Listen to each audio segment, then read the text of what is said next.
Our particular focus when it comes to succession is on a particular resource that is not often talked about, and that is the human resources. And as Carolyn mentioned earlier, some of the statistics that relate to the human resources that support agriculture in Australia are quite alarming. And one that we certainly have noticed and pay a great deal of attention to is that the proportion of farmers in Australia aged over 55 have doubled in the last 20 years. And most alarmingly, the proportion under 35 have more than halved.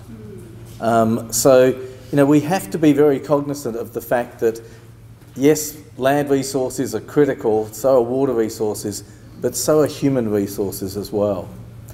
One of the things that Jen and Davita spoke about this morning were a number of times their discussion touched on the people side of things and how important it was to have that continuity and to know that the next generation are there ready to take on what is a tough industry in terms of farming and agriculture. And when we speak to government, we get lots of very positive feedback about, yeah, you're right, Jim, this is a critical issue, we've got to do something about this. And Barnaby Joyce, one of his many famous statements, he said Australian family farms are at the heart of Australian agriculture. Now, all that rhetoric is fantastic. What we would like to see is some policy to back it up. We often hear that when farmers, that the farmers are forever putting their hand out and asking for something that somebody else doesn't get. What doesn't often get spoken about is the opposite. The number of policies and legislation and supporting legislation that actually puts the farming community at a distinct disadvantage. And I was very interested in the discussion today because there are some things that exist that are particularly difficult when it comes to farming on the urban fringe. And I'll just point to a couple.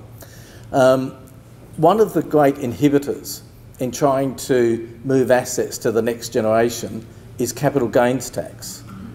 And we get no special concession on that.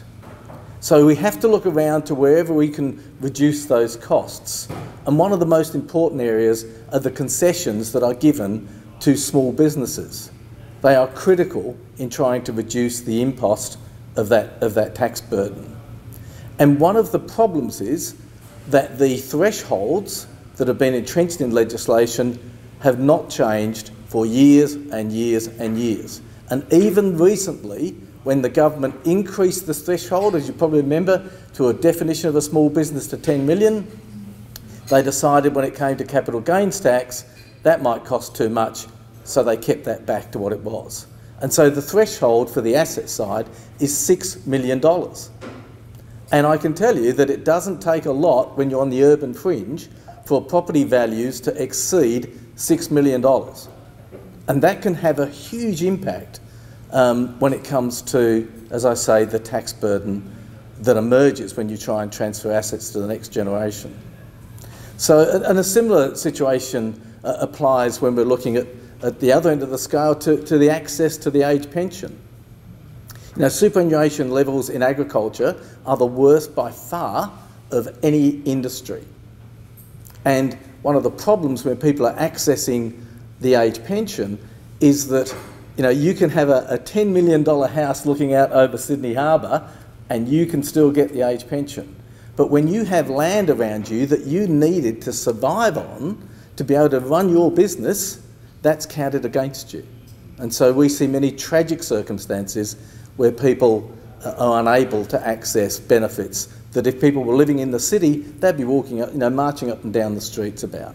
So there are clear policy frameworks that inhibit the opportunity for us to move assets to the next generation. So I think there's a lot that government can do at all three levels.